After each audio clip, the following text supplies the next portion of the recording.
Okay, I think we are now on, and yes, first of all, I'd like to welcome everyone to today's webinar. And just as we're waiting for people to kind of join us, but today we are talking about surviving and thriving in difficult times. And this is a topic that we've been really, really interested and motivated to kind of talk about, because it's something that's been coming up a bit in discussions, and we thought we would jump on and we would talk a bit about this and talk a little bit about the way in which healthcare in particular can, responds and can interact with difficult times. So just as we are having people join us, I will jump on to the next slide and we'll just talk a little bit about just a bit of background about who we are. And I might get you, Danielle, to flip to the slides. So I don't think I've got control on my end. So for those of you who might be new to Power Diary or that I haven't spoken to before, my name is Damien Adler. I'm the co-founder of Power Diary and the head of customer success. Now, I'm also a registered psychologist, and the sort of background to the development of Power Diary really was as a practice owner. My wife and I, really could see the need for really good sort of software to help manage our practices, and over a number of years, we built a large private practice that utilizing a lot of sort of business approaches to make things efficient and automated, and utilizing what ultimately Power Diary to do that. And so we saw a kind of need there, and partnered with my brother Paul, who's the other co-founder and has a technology background.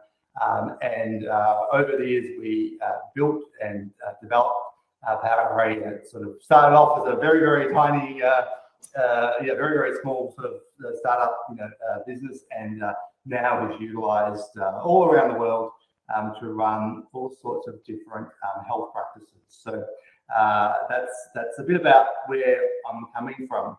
Now, my co-host today, and I'd like to welcome Danielle. Hello, everyone. Hello. I might get Danielle to introduce herself and just explain a little bit about what her role is and why she's here today on this particular topic. Awesome. All right. Well, hello, everyone again. Yes, my name is Danielle Hopkinson. I am the marketing manager here at Power Diary. I've got 16 years of marketing experience and growing and building brands. And I just love marketing and everything about marketing and helping businesses continue to grow and, well, thrive. And I am really excited to be here with Damien on this topic.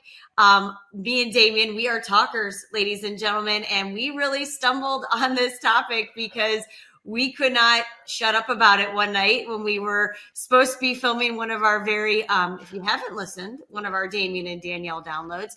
And we talked for over an hour about it and just felt like it was really important and compelling for, all of our listeners. So I am excited to be here. I think we've got a lot of good stuff to share. And yeah, we're on some new webinar technology. So if we got a little bumps in the road, that's us figuring it out. But that's what's the beauty of, webinars and being live with you guys here today. So I'm excited about it. So yeah. Absolutely. And I think too that the great thing about your involvement, I think sometimes when people think about marketing, they might think about a very narrow aspect. They might think about advertising or branding, which those things of course are important. But marketing is about business strategy and responses to circumstances, to adapt and to change and to flex. And I think that's how this conversation originally started, as you were saying, was like looking at what's how the health sector is going, how it's booming at the moment, but also how people sometimes feel about the challenging kind of the news cycle and so forth. And so it's great, this sort of element of marketing that often I think people don't think about is around this adaptability to change. And so it's awesome to have you here today. So thank you very, very much for that. 100%. Marketing is always, you have to have your ear to the ground and listening and seeing what is happening so that you can properly, market your business and help the business to be successful. So we kind of touch a little bit of everything. Not quite as much as you, though. Yeah. Now I found the controls on our new technology here. I have found the controls for the slides, so I'll be able to do this as well. So let's start off by talking about the difference between surviving versus thriving here, and we want to kind of make this distinction because surviving, it's about that kind of struggle, isn't it? And perhaps brings in this idea of kind of barely getting by, and sometimes people think of in terms it's survive this difficult period, but actually for health it's a very different story really at the moment, and we're going to talk a lot today about actually thriving. So and I like this definition here, prospering no matter what lies ahead, is that adaptability. So we're going to be focusing on thriving, and really with the help of sort of what Power Diary can do in terms of the we'll talk about a few features that it has that will really can help with this, as well as some simple business practices that are easy to overlook, and we'll cover off on that today, and hopefully then give people some takeaway messages of simple things they can do to make sure they thrive. Okay, so I chose this topic. Well, what's your experience in the news been recently? What have you been finding, Danielle? Yeah. There is so much happening in the news. It could paint a pretty scary outlook, but don't they always? Yeah. It always paints that scary outlook. We notice factors like burnout, health and COVID concerns, international conflict, inflation. If I see another inflation thing come up on my Twitter or Instagram feed, that's it. I'm turning that off too. Interest rate increases, and it can all influence how we're feeling. I mean, and think of how we're feeling. It can also influence how our patients are feeling. But guess what? We want your business to be prepared. And I love this word, fearless. Be fearless moving forward. You guys are amazing. So yes, being fearless, that should be pretty easy. So let's start off with this first thing about the headlines, because we are essentially bombarded with typically negative news stories, right? And unfortunately, yeah, it's what people click on. They the most news outlets are commercial. They're looking to get clicks, to get views, to get people buying and subscribing. And the more dramatic a story, the more that there can be a spin on it, then often that means more readership. Which is unfortunate, but we know human brains, we do respond to sort of fear and to sensationalism. So it's a natural part of it. So it's about it's not to say, of course, that these things aren't real and that there are things behind it that and concerning elements. But I think it's about sort of toning down and remembering that what gets published and what we see turn up on news feeds is always historic, an exaggerated version to get eyeballs, to get people subscribing and watching. So just that idea of ignore the headlines, okay, and have that filter when we're looking at this and not get put it behind you. See it, but put it behind you, because there's a lot out there, and it could, it can be overwhelming for sure. Yeah. So it's that keeping that mindset there. Now that I like actually talking about, and I don't think we do it enough in health, right? In healthcare provision, about the kind of the commercial side and the fact that it's that private practices are there to do wonderful things for the community. They're there to provide services and to help patients and to provide great healthcare. But also they're businesses, and practice owners take a risk in setting up a business, and it's reasonable and fair to expect to be paid for that and to receive a good return on that investment and on that risk going out there and doing something a bit different. And so, we're going to talk a bit about the commercial side of healthcare, and it's never at the expense of the quality of health provision, but it's saying it's okay to look at environmental circumstances, look at opportunities, and take advantage of those, in a commercial sense. And I think the key point to make around the environment of sort of negative news at the moment and that sort of negative and uncertain sentiment out there is that actually healthcare thrives during difficult times, right? And if there was one sort of take home from everything today, is just to have that in mind, that when there are difficult times, whether it's economically, socially, and whatnot, healthcare tends to improve in terms of the business element of healthcare. And it's because consumers will consider basics, like food and shelter and clothing. They consider those things to be essential.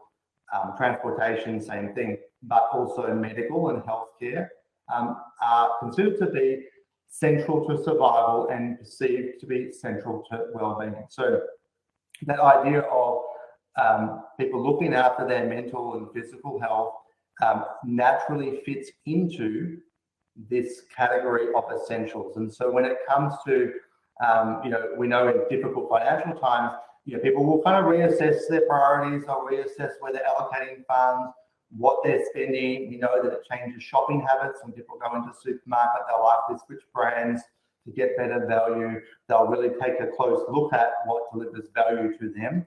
But the wonderful thing about being in the healthcare sector is that,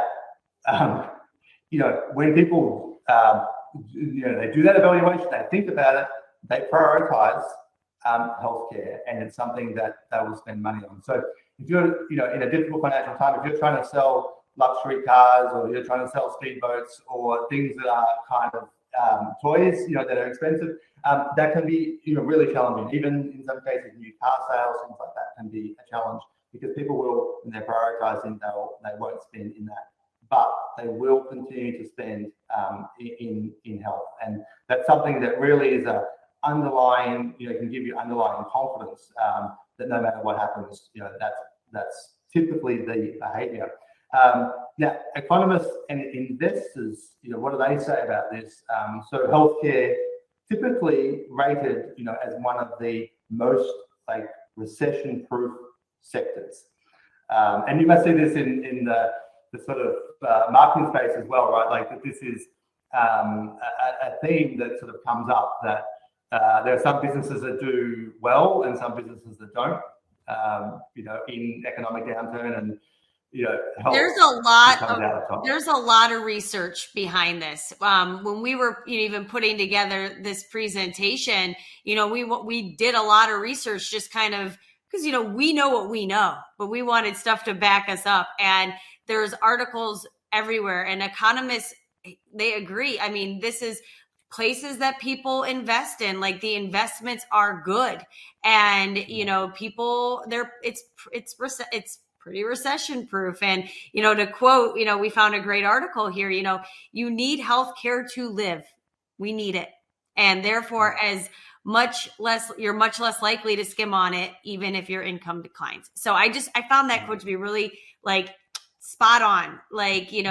All the articles I was reading, it resonated with me, and it's very true. Because think of yourself, no matter what happens, you're like, if you get a toothache, or you have a headache, or you're not feeling well, or you're not in the right headspace, what are you going to do? You're going to go and seek a professional, because you want to make sure that you're taken care of, and you want to make sure that because you want to live, and that's human nature. So yes, I think that the information is all out there, and so it's nice to have that backup behind what we know. It's out there. So yes, that's right, and it backs up what we see, from a Powder point of view, that we have more people joining Powder and using the system, and more businesses growing exponentially now than any time in history. And you see practices that are starting off small, and they're just growing and growing. And so we have that kind of, if you like, it's a subjective experience of seeing what the utilization and the activity in the sort of Power Diary, universe. But we can see that this is something that's validated externally. And we were looking at when we were researching some of this, what are the top investment categories, that the big institutional money is kind of going into, so what are the big listed companies and so forth, and the sectors that are being recommended to, and health comes in the top, top 10 consistently, and sometimes it takes multiple spots in the top few, different elements of healthcare. So it's something that it's good to see that people prioritize their health. It's good from a sort of human point of view, but it's also good from a business and confidence point of view that this sector it does well, and that it continues to grow in these times. It doesn't tend to get hit in the same way that more discretionary type spends tend to do. So let's get that thought implanted so that we can kind of think about that. Ladies and gentlemen, get it in there. We're good. We're good. We're good. Exactly. So let's jump in now to some. We'll break this sort of webinar into two sort of sections. So we'll look at some simple areas to focus on that we know is associated with businesses doing really well, particularly when there are times that might be a little bit, where people are a bit more worried or a bit more tense. And then we'll look at some basic things that you can use in Power Diary to sort of help support your business as well. So let's jump in and look at that. So the focus being, how can you better your business? So first one, pricing. What do you think in terms of pricing here, Danielle, that the key things people need to keep in mind? Well, this is funny. You and I were talking about this, and I think you, as on the practitioner side, definitely have a lot of insight into this, and I was interested to hear it. So it's scary. You're like, oh my God, everything's happening, but you have to increase your prices to match rising costs, but be transparent about it. People understand. So as costs are on the rise, groceries, don't even get me started. I got 2 growing boys. That bill's gone up. Utilities, same thing. Me and Damien have had a lot of conversations about that as well. And salaries, so across the board, things are going up. So, even the salaries that you have to pay your employees in your clinic, like that's all, going up because you have to meet, that need, and you see that going up. So you're going to have to raise your rates to meet these rising costs. Okay. I mean, it's scary. And I know, Damien, you could talk a little bit when I finish this about that on the practitioner end, because I know you have a lot of thoughts about that, but it's being transparent, be transparent, let your clients know, and be confident in what you're doing. You're not doing it because you're looking to, become the next Bill Gates. You're doing it because that's what you have to do. So be transparent and be confident about it. But give plenty of notice. Use Power Diary's bulk email and SMS functions.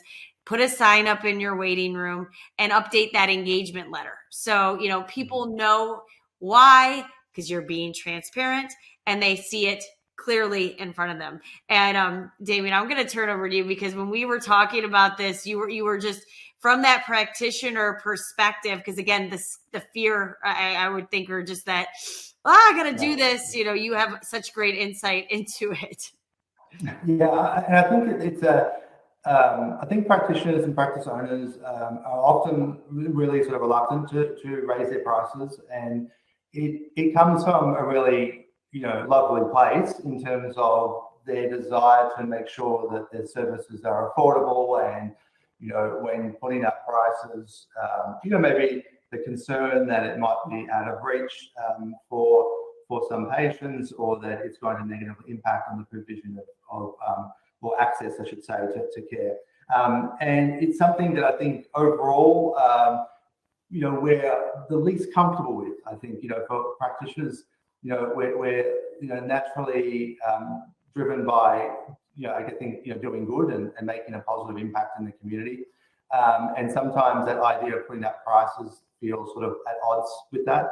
And therefore it's uncomfortable. And so we'll often see, that discomfort bear out, where practices will absorb or try to absorb all these sort of rising costs in their business, well, and not adjust the other end and just adjust their income by raising their own costs. And I think a couple of points to kind of make about that is that I think as a practice owner and as a practitioner, our primary sort of responsibility is really, to ensure the continued health of the practice and of the practitioners, right, as a first sort of priority. Because without that, if the business isn't sustainable, or if you as the business owner are under financial stress, or if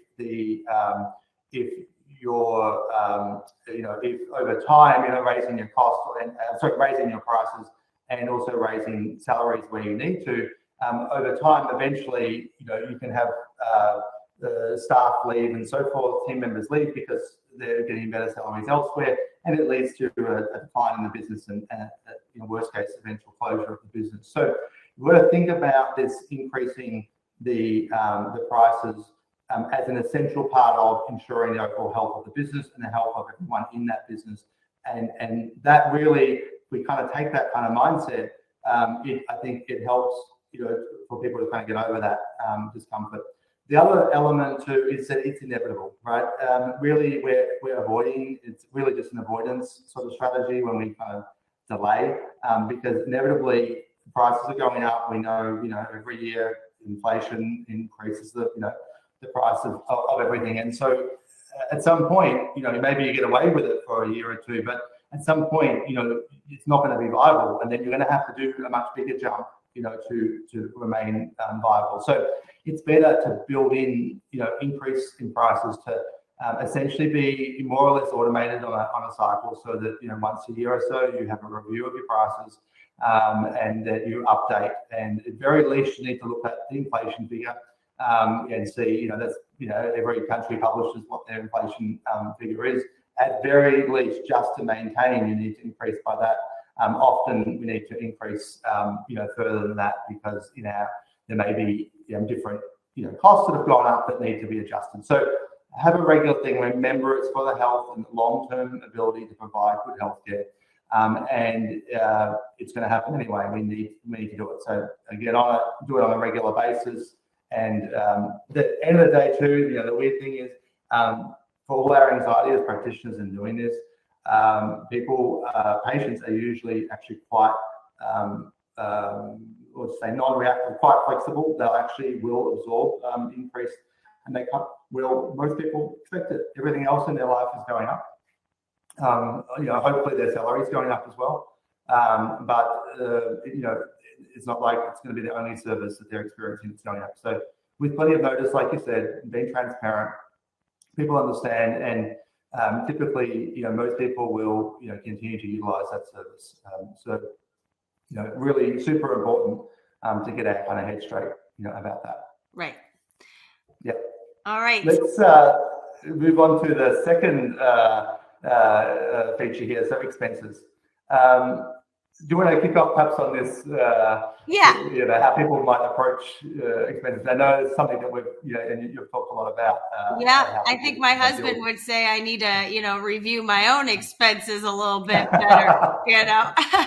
No, it's you always have to look at, and again, you look at, I'm sure, at your home.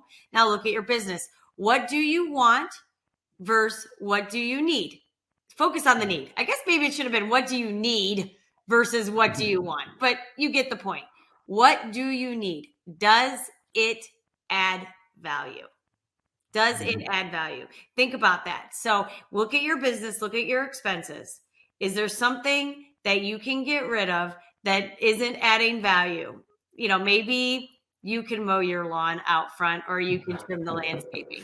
Just a couple suggestions, but scrutinize these expenses for wastage. What is waste?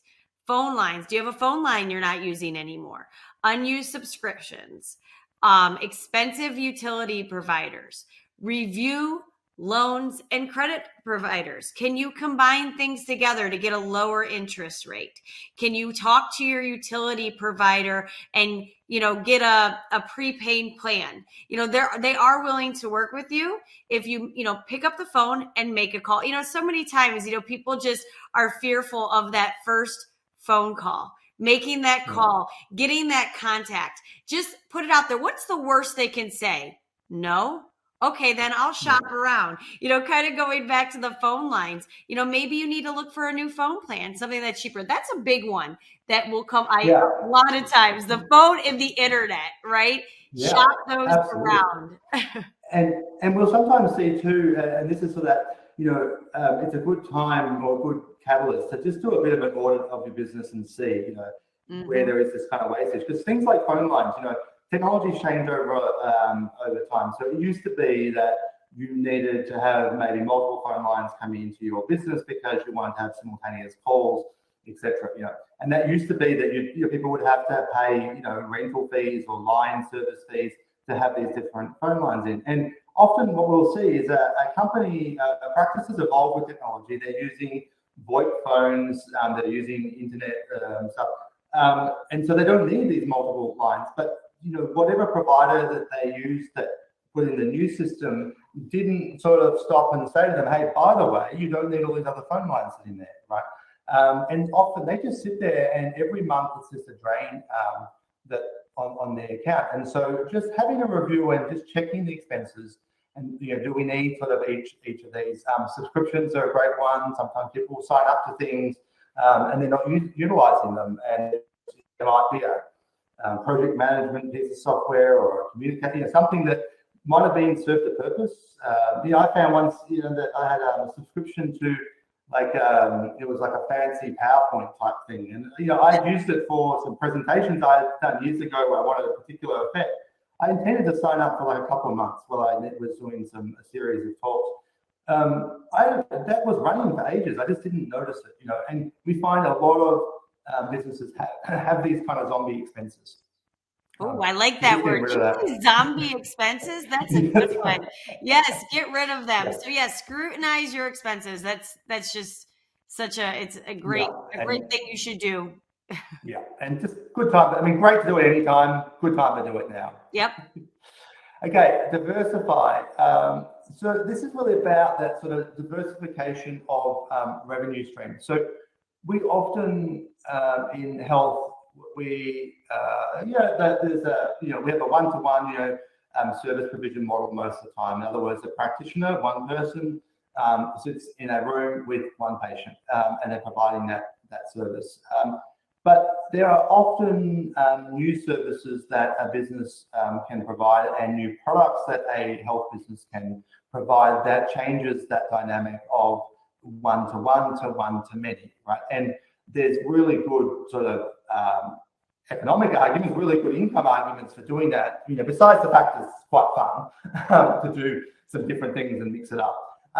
But doing things like group classes, workshops, online courses, and any kind of education packages, health practitioners, they're experts in their area of healthcare, right? They hold this really kind of valuable, information that people want to learn from and use. And they often have a whole lot more to offer than just the one-on-one consultation.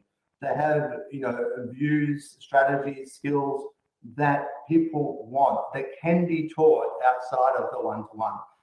And when you do that, then, you can really increase that kind of revenue stream and get, passive income as well happening. Because if you've got online courses, workshops and things that you have recorded and that you are, selling as a package, that can just sell online and people can buy it 24/7 and it doesn't take any more of your time. There's almost zero incremental cost in providing that. And people have the information that are already experts, right? So it's sort of taking that knowledge that you have and taking that expertise and monetizing it in a way that is still aligned with your values as a health practitioner. It's getting that information out to more people, but it's also benefiting you and the practice commercially. And there's, it's a great thing, to do. So I've seen a thinking, boom of those type of things with social media, the growth of social media, because we'll get into that in a second with marketing, but there's been a boom of these practitioners doing workshops or courses online that people have to pay, and it doesn't have to be a big cost or whatever, but they really want that information, so they're willing to pay it to attend. So that's that's great. Yeah, think outside the box.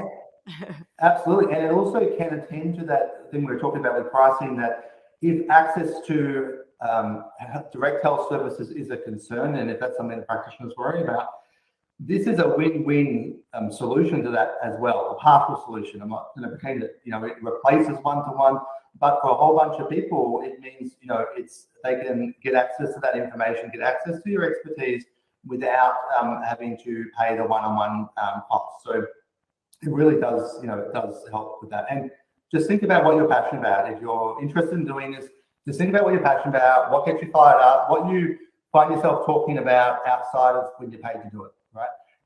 And that every likelihood you've got a whole bunch of knowledge, information, and wisdom about that people want to learn about, and they'll pay for. So that's get that idea in. You'll never look back. It's amazing. A lot of people are doing it, and it's doing really, really well. Okay, marketing. Now, so I'm gonna throw to you on this. All right. Marketing. What do you mean here? Yeah. All right. So pivot your marketing. So refocus your marketing messaging. So I'm going to show you a couple examples in just a second, but you need to remind your clients why prioritizing their healthcare is important to their well-being. And we are lucky, guys, ladies and gentlemen, we're really lucky. There are numerous associations, advocacy groups, government entities that have done a good job with their messaging already, and you can use their work to help you. But I cannot tell you enough, it's time, look at what you're doing. See what you're doing. What are you doing? Do you have like a picture of you and a little bio in your ads? Or what are you doing right now? So think about that and refocus it. Think about how you can change up that messaging. Let's look, Damien, let's go to that next slide. So here is some, I actually did it. Oh, I can do it too. Yeah. New technology. Now, here's some great, I love these ads, and I'll tell you why I love them. One of them, and it's for pediatrics, but it's got a really cute picture, and it says, you let a lot of stuff slide. So maybe you let a lot of things not happen right now, but when you're a parent, you got to take care of your kids. So that was a really good ad. The next one was done by an advocacy group, which I really liked. And this is focusing on mental health. And it's saying 1 in 5, U.S. adults will be affected by mental illness this year. That is a message you can use in your advertising. You can use that to remind your clients why they need to come back, why they need to see you. And, bigger picture here across all different kinds of practices, mental health, physical health, all of that, they all tie together, right? So the last one is a advertisement by, and oh my gosh, I can't remember who one was. I can't see it because it's little for me, but it was advocacy. Who was it? Yeah. It was a group in Scotland, I think. Scotland, that's right. And me and Damien were looking at this, and I'm not sure if you can tell, but it's a man flexing his muscle, and it's got a brain there. And it says your mental health is as important as your physical health. And he's showing it, it's got a brain there. And it's so true. So people have already started to craft these messages, these advocacy groups. You look around, do a search on Google. What are people doing? Pull up some research. Remind your clients why they need to come back and see you, why that it is important to them. And again, they've done a lot of the legwork for you. You can definitely piggyback off some of that and utilize some of their ideas. And if you're a member of any of these associations, share that stuff. And we'll go to our next slide here, and we'll talk about getting creative. So I'm sure most companies think that marketing is the first thing they can cut, because marketing costs money. But you can get creative about it. What can you do for free or close to it? Think about that. Can you reach out to your advertiser and say, hey, I still want to advertise with you, but I just can't afford this ad. They usually will help you create that ad and do it with the price. They're willing to negotiate. They want your business and they're willing to work with you. Again, it's having the conversation. You're never going to get anything if you don't ask. What's the worst they're going to say? No. You got to ask, but get creative about it. Think about what you can do on your own and what you can make, and there's some great softwares out there too. If you can't get someone to build those ads or you want to do something, that are free, there's Canva. Actually, I've got a really good marketing article about that. So I think we might just share that with our follow-up email so you guys can have that to you about some really good tools that you can utilize if you want to bring down that cost and start kind of doing it in-house, or you got someone in the admin there that's willing to pick up a new tool and they like it. A lot of times people like to do it. So get creative. All right, now let's go to the next one. Look for free exposure opportunities in your community. So podcasts are always looking for guests and you are the professional. So reach out. Actually, they might even reach out to you and you can contribute to them. Get on a local news outlet, call up your local news station, say, hey, I've got a great, mental health is, experiencing all-time highs right now. We've got 1 in 5 people. You got that information from those associations. Pitch them an idea. They'll be like, you know what? That's really good. And that is important to our listeners. And so they will want to have you on, but you got to put yourself out there. I love this next one. Free talks to businesses. So I was talking to Damien about this and he actually told me a story of something he did, but I had the idea. I was like, there's a lot of factories around where I live. If you're a physical therapist or a chiropractor, call them up. Hey, I'd love to come in and do 15 minutes to help your employees. You learn how to, properly stretch at the workplace. It reduces injuries, put together a nice little letter, a little story about what you have to offer. Give it to them for free. Go on in. Now you're in front of 200 bodies. You're going to give them some great tips because you are the expert. And when they need a professional or their father, sister, brother, whatever, anybody else needs a professional, they're going to recommend you. What a great opportunity you just opened up. And you can even, absolutely. I was going to say on that too, you can do, you can even build it in where you get a double whammy and go in, you can either do it free and do a short thing, or you can even pitch the idea of doing paid stuff, which is some of the stuff I've done in the past as well. I've done a mix of free and that where you can get paid to go into that company and do a education piece on something relevant to their workforce, and you then get the referrals from that as well. So it's such a powerful opportunity to reach different markets if you're looking to expand your patient base. Amazing. I love it. And then and I love that you did that too, because I think I had thought about that and then you told me you did it. And I was like, great minds think alike. I like it. So, and then the next one is, as I kind of alluded to earlier, social media. So social media has opened up just a world of ways that you can market your business for very low cost. Again, there's these Facebook groups, whether it's community groups where you can go in there and you can offer some tips or put information about your services, or, maybe they're, someone's looking for a practitioner. I mean, I see it happen all the time. So get in there, be active, have an active Facebook page for your business. Again, that's free. That's free.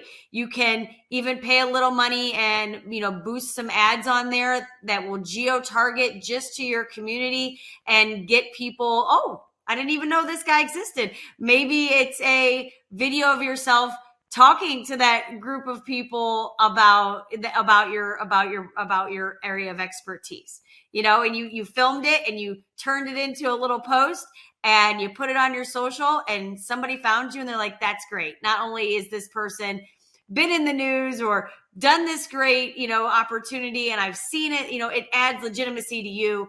And it also is it's a great outlet to get your information out there. And then rejuvenate and expand your referral network. So reach back out to those contacts, let them know you're still there and that you're open and looking for new clients and ready for business. Yeah. And on that one too, and I don't think we put it in the presentation, the next section about what Power Diary can do to help, but just while we're on this one, in Power Diary, you can go in and run a referrers report, and you can filter and get data in relation to which referrers have referred recently, but also which referrers maybe referred in the last calendar year but haven't referred this calendar year, for instance. So you can set in these parameters and extract lists of people that may have stopped referring to you for whatever reason. And sometimes it's just that you've fallen off the top of their list or their mind for some reason. So a reach out letter to those people can reactivate those, and they become, you just come front and center back into their mind. So you can actually, Power Diary has some functions in there to do that. So that's just a tip to comment on that's available. Well, speaking of Power Diary, aren't we ready to start talking about what Power Diary do? We're going to jump into that now, and I'm mindful that we have about 20 minutes left, so we'll move through some of this fairly fast, but with the understanding that our support team is there, and we're available to to help you with anything. So we'll sort of talk briefly about some different features to kind of think about at the moment, but if you want more help in terms of how to do these, reach out to our support team, jump on our knowledge base, or jump on the live chat, and we'll be able to help you with this. So this is how Power Diary can help your practice's cash flow. We've got Danielle back. I think we had a little webcam problem there for a second, but I'm back. So yeah, what does Power Diary do to help kind of keep the cash flowing for your business? So we're going to look at sort of 4 key things, around kind of getting prepayments, about collecting outstanding, invoices, about managing sort of no-shows, and about session packs. So let's jump into each of these and have a look. So with getting prepayment, it's an ideal scenario to get where you can get paid prior to the actual appointment, because what it means is that you're going to have a greater commitment from patients to turn up because they've actually already paid for it, and then so you have a higher attendance rate and reduced risk of no-show. You also avoid the problem of people coming to their session and having a problem with payment. So forgot their wallet, they weren't able to pay, etc., etc. And so where you can get kind of prepayment, we know it's great for cash flow. You've got the money in your bank before you even provide the service. So there's a few ways to do this in Power Diary. One is via the client portal. So for those who may not be using the client portal is a way for it's a site attached to your Power Diary account that allows people to book appointments, and you have the option of requiring prepayment. So we've got a setting here. If you go into your setup and then client portal, you'll see one of the options there is to require prepayment. This works in collaboration with the integration we have with our credit card processor Stripe. So you set up a Stripe account, it takes about sort of 3 minutes or so to do. And then you have this option, and it means when people go through and book on the client portal, to complete that booking and secure that spot, they need to make a payment. And that means it's all done, it's automated, reduces your admin overhead as well. The next option that you can also do is that you can actually put in the appointment reminder, you can actually put the invoice payment link, in the appointment reminder. So in the emails, if you can use a combination of SMS and email reminders. So when you're sending an email reminder, so you can put that in with your SMS reminder, you can have the link go out. So if they haven't booked online, and you're not using that side of it, but you still want prepayment, with the appointment reminder, that's going to go out automatically, and you can say, please, pay for your appointment in advance using this link. They click on it, and again, it takes them to a window where they can securely enter their credit card details and pay for that appointment. Automated, again, it saves time, and you've got the money in your account before you provide the service. Then you can also, sorry, that was just the second step of doing it. So just to click back for a second, if you go to reminders, and then you can pick the reminder that you want to add this to. Click, so we've got one here, an email reminder going out 5 days in advance. Just click the little edit button on the side, the little pencil icon. It will take you to this screen here where you can edit the content of your reminder, and you can add in there a pay invoice link that will automatically merge the link to the invoice for them to pay. So, and all done securely, so all that's managed from a privacy point of view. They can go in and pay it, and it is done. I love that. Okay, second, yeah, it's awesome. I mean, so many people use it. It's still, we released some of these features a year or 2 years ago in some cases to really support people during COVID when that was sort of full flight. I'm still astounded by the level of utilization of the online. It makes such a difference, to practices. It's amazing. It's beyond any of our sort of expectations about how much these sort of features would be used. It's unbelievable because it makes such a difference. It's really, really great to see. Second one, collect outstanding invoices. So we have to kind of stay on top of unpaid invoices. You have to, ladies and gentlemen, stay on top of your unpaid invoices. Yeah, I've talked about this in the past that like the longer an invoice is left outstanding, the less likely people are to actually pay it. It becomes harder to collect. So the bigger there's a gap between the person getting the benefit, in other words, they have the service, and then having to pay for it, then the greater the chances that you're not going to collect that. So really staying on top means that you're going to collect more. Good for cash flow, and you can do this really easily, in Power IRA. So you can run the invoice and payment report, do it on a regular basis. You can then, check the sort of amount due or amount outstanding column easily to see if there are people that have missed or they've not yet paid. So if we go to this lovely slide that you prepared for us, Danielle, it's so right in the reports, there's a section there. You can, looking at the financial aspects, invoice and payments, run that report, and you can use all sorts of filters, and then you can see, which ones are outstanding. You can also run, there's another option where you can run the aged receivables, so you can get a bit of a view about how many invoices outstanding there are and what the sort of, what the timeframes are. So if you're starting to get a whole chunk of them that are, going into a month plus, really we know there's urgent action needed to address those, and you can see all that there. So really nice and simple. You can run it quickly, identify, the ones that need to be paid, and then you can send out invoices with a payment link.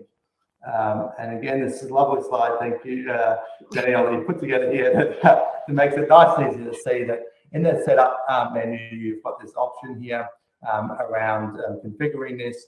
And you can say, okay, what template do I want to use when I send out an invoice? You can select the template that you want to use. You click a little edit button, and you can very easily then just add the invoice payment link to that, so that all invoices that ever get emailed out have that payment link. And it means that when you're running your report and you see all these outstanding invoices, you can just go in there and say email invoice, and bang, it's gone. It's been sent, and it has that link. No excuses. They've got the invoice payment link right there, and they can just pay it online. Nice and easy. Pay it online. Yeah. And that saves things like, sometimes people are embarrassed if they've got a missed payment or outstanding invoice, and it can lead to, like, patients can sort of then start avoiding the service because they may have the last invoice outstanding and they have another appointment coming up and they can't afford to pay both. And then instead of ringing up and cancelling, they just don't turn up for the next one because they're trying to avoid contact because of this. It can turn into a whole thing. So this idea of just sending a link out where they can pay without having to contact and have the sort of embarrassment of that, it makes an amazing difference. People just jump on, they'll pay it. and it's right there for them. They click on it and they enter their details. And we've optimized that page too, so it works on mobiles. They click on it and it's a nice little, it fits into the mobile cell screen. So it's a good one. Okay, management of no-shows. So we've been talking about this, Danielle, about preventing this. Yeah. So, you want to prevent no-shows, and, it's always scary when the word enforcing sounds so like you're the police or whatever, but unfortunately, you have to enforce your policy. So have a no-show and a cancellation policy and include it in your engagement letter. So whether that is a fee or, a fee for not showing up, whatever it is, you need to create it, establish it, and include it in your engagement letter. Display the no-show policy clearly in your office. And I would prefer if you made a nice sign done on the print, to print it out on your computer, maybe put it in a frame versus a handwritten note. But get a nice no-show policy, display it, put it up there so people can see it in the office too. And then, yes, you have to enforce the no-show policy. I know nobody wants to be the bad guy. And again, speaking to Damien's experience as a practitioner, you don't want to do that, but you have to. It's your business. And you have to take care of your business, and that is your time and your money. If they do not show up, there could have been somebody else in that appointment spot. So you got to enforce that policy. Require payment at the time of booking. You can literally set it up, and we'll show you the next slide.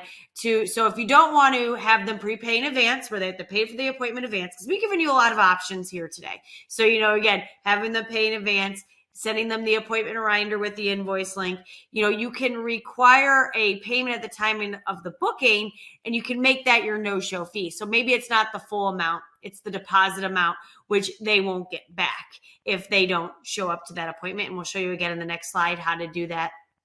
Or you can create a separate no-show service fee. So you just got a couple different options there, again, when you create your policy. So, you could have a variety of ways to do it, but get a policy, get it in place, have it, so everybody knows, nice sign, and start to enforce it. And it's going to better your business because, again, as I said, that is your time. That is your money. That could have been another client. And in fact, I think Damien's got a whole, webinar, another webinar he did on no-shows, which we can share again if you want to follow up on that as well. So let's go real quick. So one of the customer service reps so kindly helped me out with. So, this is one of the ways that she always tells people when she's the customer success reps, Katie. That's how she kind of advises them to set it up. Was if you go under here, gosh, I got to look at it here on my little bit bigger screen here because that's tiny for me. But if you get on there and you go under services and you pick the service, you can put the portal deposit, and that's the amount that they have to pay at the time of booking their service. And that can actually be, if they don't show up, you get to keep that as your no-show policy. So that's just one of the ways to go ahead and within Power Diary, set it up so you're getting that no-show fee. And I think we've talked about quite a few good ones to make sure that they pay before they come to. Yeah, I think this is the great thing about where marketing comes into play here in ways that often people don't think of. Is that idea that you were talking about making a nice sign, having these multiple touch points. It's about messaging, isn't it? That you're messaging and clearly indicating, what the expectation is. In that context, you would, include the reason why there's a no-show fee. As you said, those very points that it's a service of someone else's time that could have gone to someone else that. To keep prices low, we need people attending their appointments. We need to utilize the time, well. And so that kind of messaging and positioning, as you kind of, describe, it just makes it a real difference, and it sort of sticks in people's heads when there's these multiple kind of it's the client experience too, and really just establishing a really good client experience. So all of these things kind of really play a part in that being great for them. Yeah, absolutely. So then let's get into the fourth area that Power Diary really can help here with cash flow, and that is utilizing session packs. And session packs, for those who may not be familiar, are a function in Power Diary that allows you to set up and define a package, a group, or a set of sessions that can be based on the number of sessions. It can be based on tracked, by number of sessions. Can be based on like time, or can be based on the cost, of providing. So what it enables you to do, there's lots of ways in which these, can be utilized, and often they're utilized for tracking purposes. So there's a authorization to provide a certain number of sessions, and people use session packs to track the utilization of those. But another way in which they were designed to be used, and a lot of people do use them, is to package together a set of services and have payment for those services up front. So in other words, people buy so let's say if you're a massage provider, or maybe a chiropractor, or a Pilates provider, or where the person may be attending for a course of treatment, then what you can do is actually package up and say, okay, these are 10 sessions, it's a pack of 10, and that you sell that upfront, and the person pays for that upfront. And they're amazing for a whole lot of kind of reasons, but if we're looking at it from a kind of cash flow point of view, it means that cash, that money from that is in your bank prior to you having to provide the service and incurring the cost of providing the service. So, that's an ideal scenario from a business point of view, where you're actually paid in advance to then provide the service, because it means that if you think about it in reverse, if you provide a service and don't get paid for a while, often you have to pay for that, pay the team member to provide the service, and you still haven't been paid. So essentially you're operating like a credit provider. So this reverses the whole dynamic. It allows you to kind of get, put a package together to sell them. It also means that you get more consistency in attendance. People are prepaid. They don't have to make all these individual purchase decisions, because they're like, okay, I've done that. They make one decision to look after their health by, investing in a package of services, and then that's sitting there and can be kind of utilized. So it's really awesome. The system also allows you to be reminded when a prepaid package is about to run out or expire. So it allows you to get notification of that, and then to talk to the person about the next packages of services. And you can even have it automatically roll over and create a new pack for them. So some people are on recurring packs, and that can manage all that for you. So really awesome from a business point of view, awesome from an admin point of view, and great for patients too, because they can, make a decision once, pay it, and now they remove that from they can just enjoy the healthcare that they've received, rather than it always being a decision about, week to week or whatever the cycle is. So they're great to get these. Sorry, I have skipped slightly, but to do that, you just go into the session pack area when you're setting up services. There's lots of great articles on our site, on our knowledge base about how to do that, but also our support team are available. If you're not sure of anything, you want someone to give you a walkthrough, whatever you like, just jump onto our chat, or jump onto. Well, Damien, we'll be sure in the follow-up email to also kind of include some good help, articles for that too. I think that could be helpful, and so you can start considering session packs. Great idea. We are doing good on time. We have about a minute left, so we did pretty good today, Damien. I'm actually quite impressed. Especially for you and I, we have a risk of running over when you and I start talking. So we're doing well. So let's look at the review. Would you like to perhaps take us through and bring the key messages home for us?